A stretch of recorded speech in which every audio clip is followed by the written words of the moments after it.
শিক্ষার্থী বন্ধুরা, আশা করি তোমরা সকলেই ভালো আছো। তোমরা সকলেই জানো যে বিশ্বব্যাপী একটি বৈশ্বিক মহামারী চলছে। এই বৈশ্বিক মহামারীর ভিতরে আমাদের সকলকে ভালো থাকতে হবে, সুস্থ থাকতে হবে। আজকের এই অনলাইন ক্লাসে আমি তোমাদের সাথে আছি পবিত্র কুমার সর, প্রভাষক, জীববিজ্ঞান। আজকে তোমাদের ক্লাসের বিষয়বস্তু হচ্ছে তোমাদের জীববিজ্ঞান দ্বিতীয় পত্রের একাদশ অধ্যায়ের খুবই গুরুত্বপূর্ণ একটি অধ্যায়, জিনতত্ত্ব ও বিবর্তন।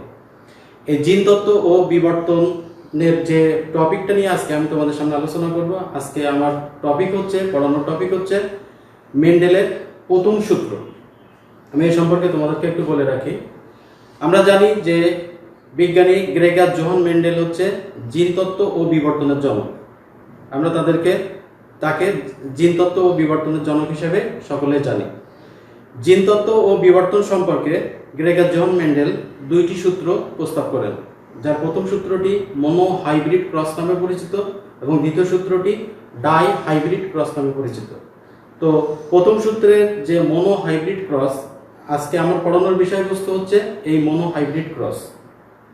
মনো হাইব্রিড ক্রসের অর্থাৎ মেন্ডেলের যে প্রথম সূত্র, এর অনেকগুলো নাম আছে, যেমন মেন্ডেলের প্রথম সূত্র, monohybrid cross, law of segregation অথবা পৃথকীকরণের সূত্র। অর্থাৎ এতগুলো নামে আমরা মেন্ডেলের প্রথম সূত্রকে অভিহিত করি। সূত্রটি হচ্ছে এরকম: সংকর জীবে বিপরীতধর্মী বৈশিষ্ট্যের জন্য দায়ী ফ্যাক্টরদ্বয় মিশ্রিত, পরিবর্তিত বা বিনষ্ট না হয়ে পাশাপাশি অবস্থান করে।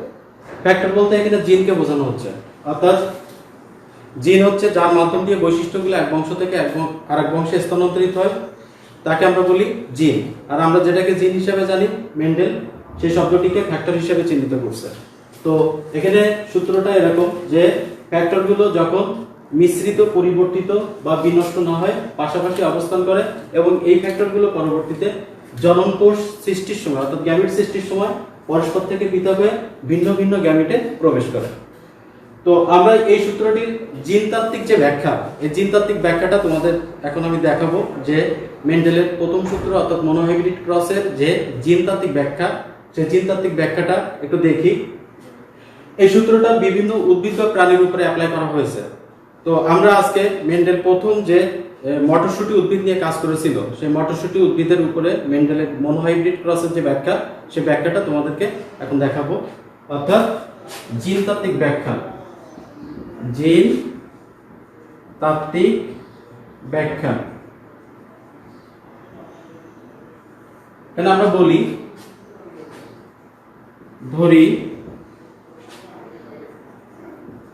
মটরশুঁটি উদ্ভিদের লম্বা বৈশিষ্ট্যের জন্য দায়ী প্রকট জিন।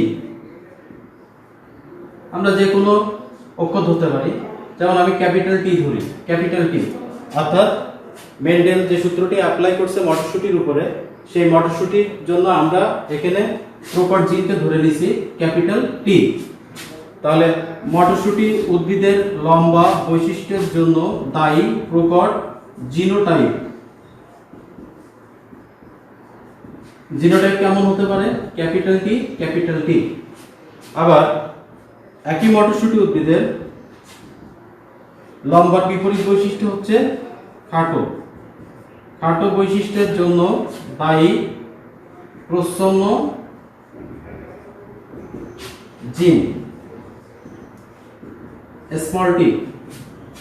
আবার মটরশুঁটি উদ্ভিদের খাটো বৈশিষ্ট্যের জন্য দায়ী প্রচ্ছন্ন জিনোটাইপ,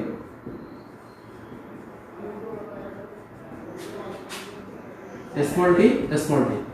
শিক্ষার্থী বন্ধুরা, তোমরা একটু সবাই খেয়াল করো, বোর্ডটা একটু খেয়াল করো।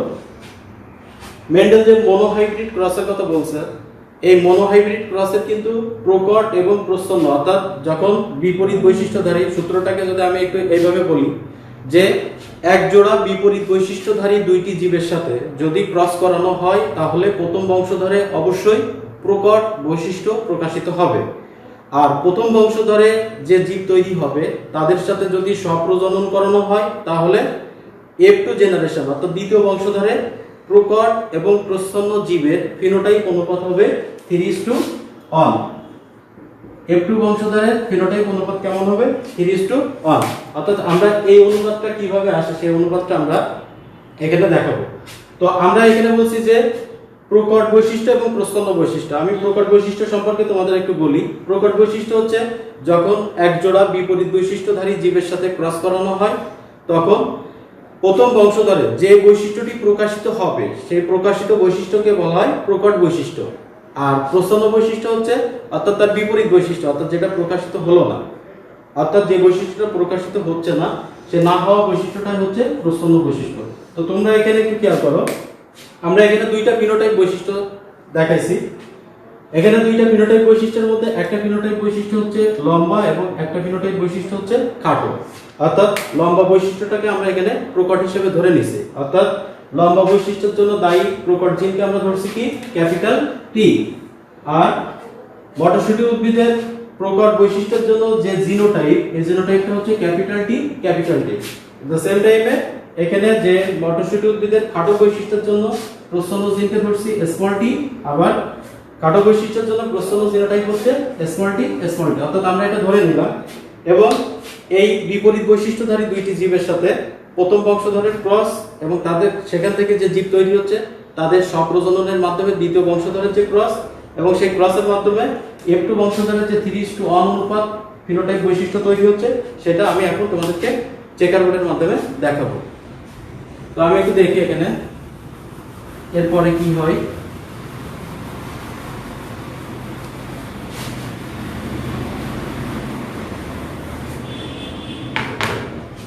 ক্রসটা হচ্ছে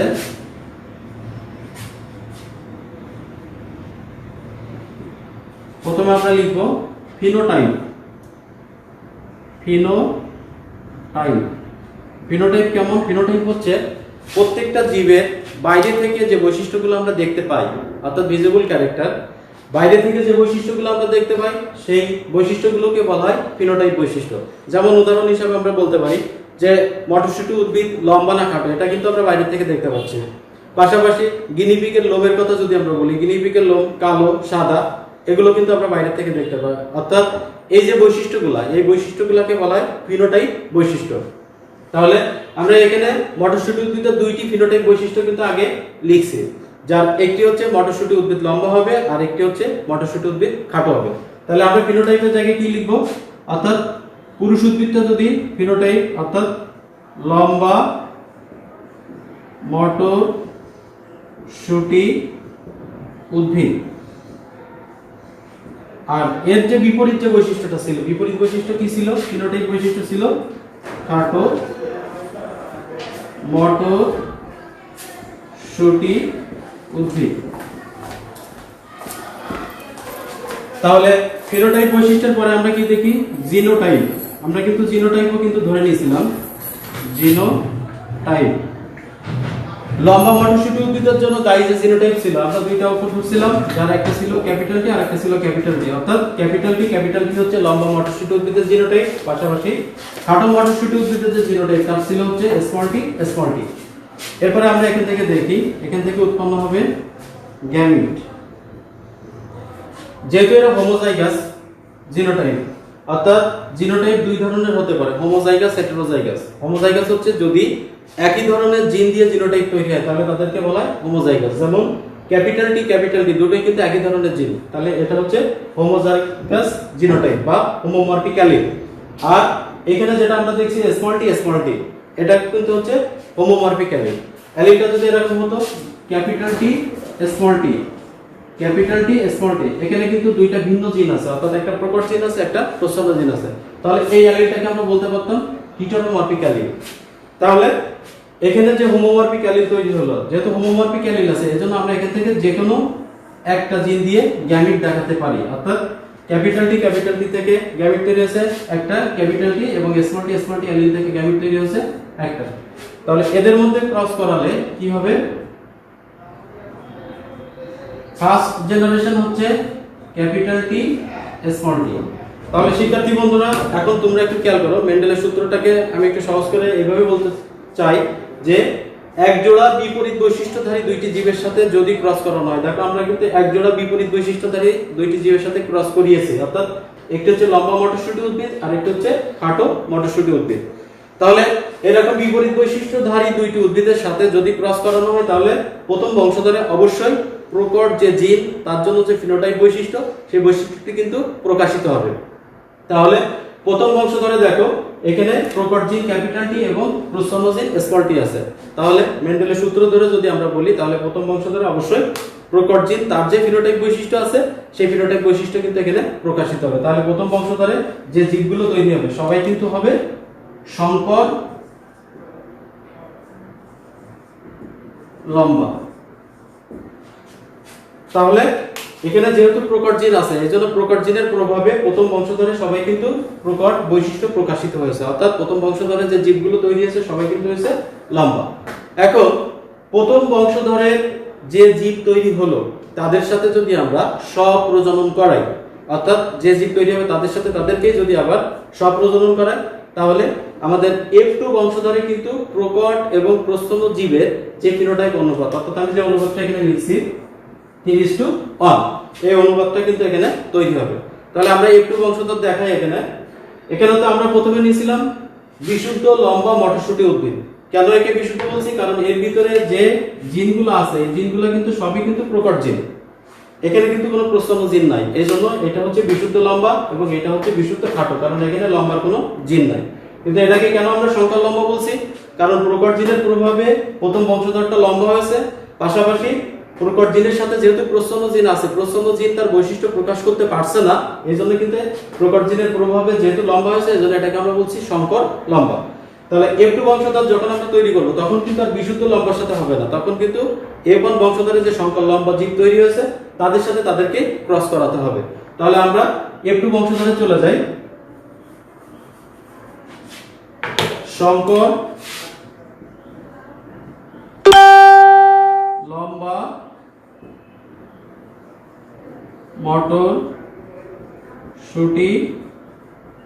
উদ্ভিদ ক্রস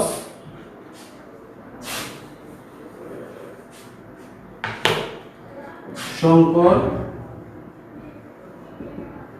লম্বা মটরশুঁটি উদ্ভিদ। তাহলে সংকর লম্বা মটরশুঁটি উদ্ভিদের জন্য যে জিনোটাইপটা তৈরি হয়েছিল, অর্থাৎ ক্যাপিটাল টি স্মল টি, তাহলে এখানকার জিনোটাইপ কেমন হবে? এখানকার জিনোটাইপ হবে capital T small tea. The same টাইমে এখানেও কিন্তু সংকর লম্বা মটরশুঁটি উদ্ভিদের জন্য তাই যে জিনোটাইপ হবে ক্যাপিটাল টি স্মল টি। আচ্ছা, এখানে যে অ্যালিলটা তৈরি হয়েছে এই অ্যালিলটা কিন্তু এখন আর হোমোমরফিক অ্যালিল নাই, এটা কিন্তু হচ্ছে এখন হিটেরোমরফিক অ্যালিল, অর্থাৎ প্রকট এবং প্রচ্ছন্ন জিন একই সাথে অবস্থান করছে। তাহলে যদি কখনো কোনো হিটেরোমরফিক অ্যালিল থাকে, তাহলে সেখান থেকে যে গ্যামিটগুলো তৈরি হবে এই গ্যামিটগুলো কিন্তু সব আলাদা আলাদা করে দেখাতে হবে। যেহেতু আগেরটা হোমোমরফিক অ্যালিল ছিল, এজন্য কিন্তু আমরা সেখান থেকে ওই অ্যালিল থেকে কিন্তু যে কোনো একটি জিনকে দেখিয়েছিলাম। তাহলে যেহেতু এটা হিটেরোমরফিক অ্যালিল, তাহলে আমরা এখান থেকে দুইটা জিনকে আলাদা আলাদা ভাবে দেখাবো। তাহলে এখানে যে গ্যামিট তৈরি হবে ক্যাপিটাল টি, এখান থেকে গ্যামিট তৈরি হবে স্মল টি। দ্য সেম টাইমে এখানে থেকে গ্যামিট তৈরি হবে ক্যাপিটাল টি, এখান থেকে গ্যামিট তৈরি হবে স্মল টি।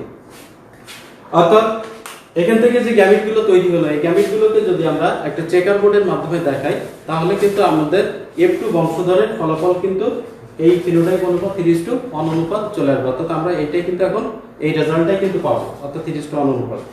তো আমরা এখান থেকে দেখি চেকার বোর্ড, আমি এই পাশে দেখাই চেকার বোর্ড।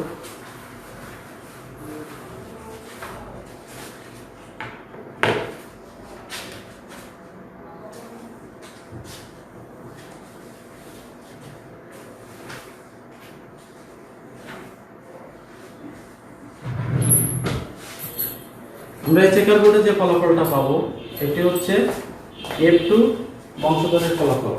তাহলে আমরা এখান থেকে পুরুষ গ্যামিট পেয়েছি দুইটা ক্যাপিটাল টি স্মল টি, স্ত্রী গ্যামিট পেয়েছি দুইটা ক্যাপিটাল টি স্মল টি।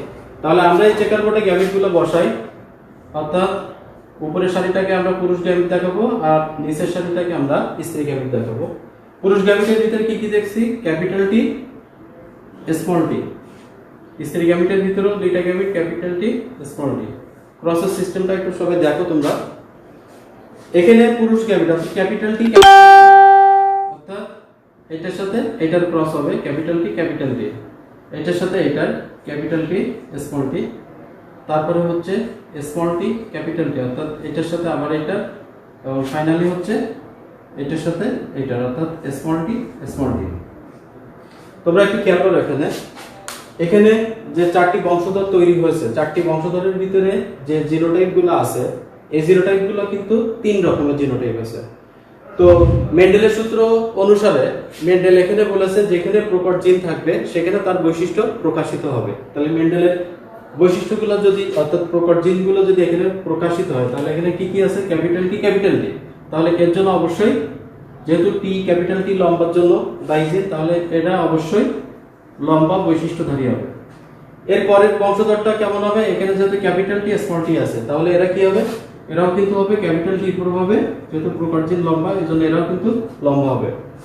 এরপরে যেহেতু এই বংশধরে ক্যাপিটাল টি আছে, তাহলে এরাও কিন্তু হচ্ছে প্রকট জিনের প্রভাবে এরাও কিন্তু লম্বা হবে। এবং চতুর্থ যে বংশধর, তোমরা একটু খেয়াল করো, চতুর্থ বংশধরের ভিতরে কিন্তু কোনো প্রকট জিন নাই। চতুর্থ বংশধরের ভিতরে আছে কিন্তু প্রচ্ছন্ন জিন। যেহেতু এখানে প্রচ্ছন্ন জিন আছে, এই জন্য কিন্তু প্রকট জিন নাই, সুতরাং প্রচ্ছন্ন জিন তার বৈশিষ্ট্য এখানে প্রকাশ করবে, অর্থাৎ প্রচ্ছন্ন জিনটা ছিল কি? খাটো। তাহলে এখন যদি আমরা অনুপাত দেখাই, অর্থাৎ এই পাশে দেখি আমরা,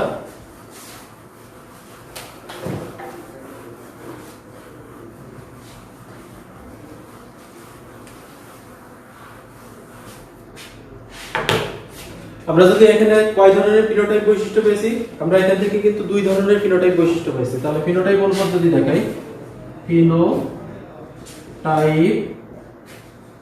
অনুপাত, ফিনোটাইপ অনুপাত কি কি পেয়েছি? দুই ধরনের। একটি ফিনোটাইপ বৈশিষ্ট্য পেয়েছি লম্বা, এবং আবার ফিনোটাইপ বৈশিষ্ট্য পেয়েছি খাটো। তাহলে লম্বা কয়টা পেয়েছি আমরা? লম্বা পেয়েছি এখানে তিনটা, এবং খাটো পেয়েছি কয়টা? খাটো পেয়েছি একটা। অর্থাৎ মেন্ডেলের প্রথম সূত্র বা মনোহাইব্রিড ক্রসের F2 বংশধরের যে ফিনোটাইপ অনুপাত ছিল 3:1। অর্থাৎ আমরা কিন্তু এই ফিনোটাইপ বৈশিষ্ট্য, অর্থাৎ তিনটা লম্বা বৈশিষ্ট্যের মটরশুঁটি উদ্ভিদ পেয়েছি এবং একটি খাটো বৈশিষ্ট্যের মটরশুঁটি উদ্ভিদ পেয়েছি। আমরা যদি পাশাপাশি এখান থেকে জিনোটাইপ অনুপাত দেখাই, তোমরা একটু খেয়াল করো, ফিনোটাইপের পরে জিনোটাইপ অনুপাত। জিনোটাইপ অনুপাতের ভিতরে কি কি আছে? জিনোটাইপ অনুপাত কয় ধরনের পেয়েছি আমরা? আমরা কিন্তু এখানে তিন ধরনের জিনোটাইপ পেয়েছি। প্রথম জিনোটাইপটা কি পেয়েছি? Capital T, capital T. দুই নম্বর জিনোটাইপ কি পেয়েছি? Capital T, small tea. এবং তিন নম্বর জিনোটাইপ কি পেয়েছি? Small tea, small tea. অর্থাৎ ক্যাপিটাল টি পেয়েছি একটি, ক্যাপিটাল টি স্মল টি পেয়েছি দুইটি, এবং স্মল টি পেয়েছি একটি। তাহলে ফিনোটাইপ অনুপাত হচ্ছে মনোহাইব্রিড ক্রসের 3:1, এবং জিনোটাইপ অনুপাত হচ্ছে 1:2:1। শিক্ষার্থী বন্ধুরা, জিন তত্ত্ব এবং বিবর্তনের একেবারে প্রাথমিক পর্যায়ে মেন্ডেলের যে প্রথম সূত্র বা যে মনোহাইব্রিড ক্রস, তার F2 বংশধরের যে ফিনোটাইপ অনুপাত 3:1 ছিল, সেটা আমরা তোমাদেরকে চেকার বোর্ডের মাধ্যমে ব্যাখ্যা করে দেখালাম। মেন্ডেলের এই প্রথম সূত্রের ধরে এরপরে কিন্তু মেন্ডেলের ডাই হাইব্রিড ক্রস, অর্থাৎ দ্বিতীয় সূত্র যেটা ডাই হাইব্রিড ক্রস নামে পরিচিত, সেখানে কিন্তু একজোড়া বৈশিষ্ট্য থাকবে না, সেখানে কিন্তু একজোড়া বৈশিষ্ট্য বাদে কিন্তু তার সাথে আরো একটি বৈশিষ্ট্য যুক্ত হবে। অর্থাৎ সেখানে কিন্তু দুই জোড়া বিপরীত বৈশিষ্ট্যধারী জীবের সাথে ক্রস করানো হবে। মেন্ডেল যেহেতু তার সমগ্র বংশগতির উপরে রিসার্চ করে দুইটি সূত্র প্রতিষ্ঠা করেন, মনোহাইব্রিড এবং ডাইহাইব্রিড। মনোহাইব্রিডের যেমন 3:1 অনুপাত আছে, পাশাপাশি মেন্ডেলের এই সূত্র ধরে অন্যান্য বিজ্ঞানী যখন অন্যান্য উদ্ভিদ বা প্রাণীর উপরে এই সূত্রটি অ্যাপ্লাই করেছিল, তখন কিন্তু সব ক্ষেত্রে প্রকট জিন তার বৈশিষ্ট্য প্রকাশ করতে পারেনি, এবং সেই সূত্র ধরেই কিন্তু পরবর্তীতে অনেকগুলো ব্যতিক্রম তৈরি হয়েছে। যেমন মেন্ডেলের প্রথম সূত্রের যে ব্যতিক্রমগুলো আছে আমরা একটু দেখি। ব্যতিক্রম অর্থাৎ মেন্ডেল তার প্রথম সূত্রে তো এখানে ব্যাখ্যায় বলে গেছে, জিনতাত্ত্বিক ব্যাখ্যায়, যে প্রকট এবং প্রস্থলজীবের অনুপাত হবে 3:1, কিন্তু এই 3:1 অনুপাতটা কিন্তু সব জায়গায় হয়নি। প্রকট জিন কিন্তু সব জায়গায় তার বৈশিষ্ট্য প্রকাশ করতে পারেনি। কোনো কোনো জায়গায় দেখা গেছে প্রকট প্রস্থল জিন মিলে তার বৈশিষ্ট্য প্রকাশ করছে, কোনো কোনো জায়গায় দেখা গেছে যে প্রস্থল জিনের প্রভাবে প্রকট জিন তার বৈশিষ্ট্য, প্রস্থল জিন প্রকট জিনকে প্রভাবিত করছে, তার কারণে কিন্তু কোনো কোনো সময় দেখা গেছে যে এই 3:1 অনুপাত হয়নি। অর্থাৎ মেন্ডেলের যে প্রথম সূত্রের 3টি ব্যতিক্রম তোমাদের সিলেবাসে আছে, এই 3টি ব্যতিক্রমের ভিতরে প্রথম ব্যতিক্রমটা হচ্ছে সমপ্রকটতা, 2 নম্বর ব্যতিক্রম হচ্ছে অসম্পূর্ণ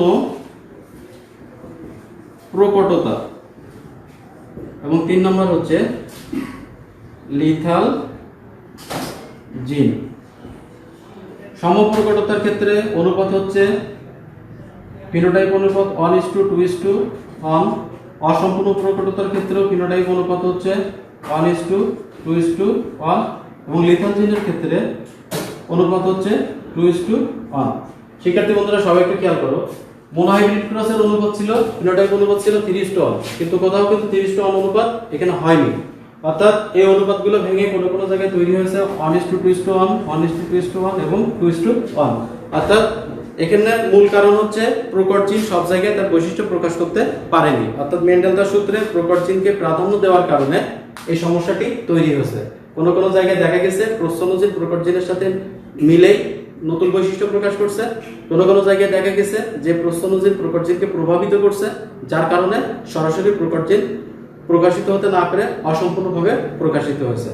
তো শিক্ষার্থী বন্ধুরা, যেহেতু আজকে প্রথম আমরা জিনতত্ত্ব বিবর্তন শুরু করলাম, অর্থাৎ আমি ধারাবাহিকভাবে তোমাদের এই ব্যতিক্রমগুলো, অর্থাৎ প্রথম সূত্রের যে 3টা ব্যতিক্রম, দ্বিতীয় সূত্র অর্থাৎ ডাইহাইব্রিড ক্রসেরও কিন্তু এরকম 3টা ব্যতিক্রম আছে, যেমন কমপ্লিমেন্টারি জিন, প্রকট এপিস্টাসিস, দ্বৈত প্রচ্ছন্ন এপিস্টাসিস। এগুলো আমি পর্যায়ক্রমে তোমাদের এই অনলাইন ক্লাসে শেষ করব। তো তোমরা আমার সাথে থাকবা, তোমরা ভালো করে অবশ্যই বইটা ভালো করে দেখবা এবং ভালো করে বুঝবা। আর যদি কোনো সমস্যা থাকে তাহলে সেগুলো মার্কিং করে রাখবা, পরবর্তীতে শিক্ষা প্রতিষ্ঠান যখন খুলবে তখন সেগুলো আমাকে তোমরা দেখাবা এবং সেখান থেকে সলভ করে নিবা সমস্যাগুলো। তো তোমরা সকলে ভালো থাকো, সুস্থ থাকো। আজকের এই অনলাইন ক্লাসে তোমাদের সকলকে আবারও ধন্যবাদ জানিয়ে আমি শেষ করছি।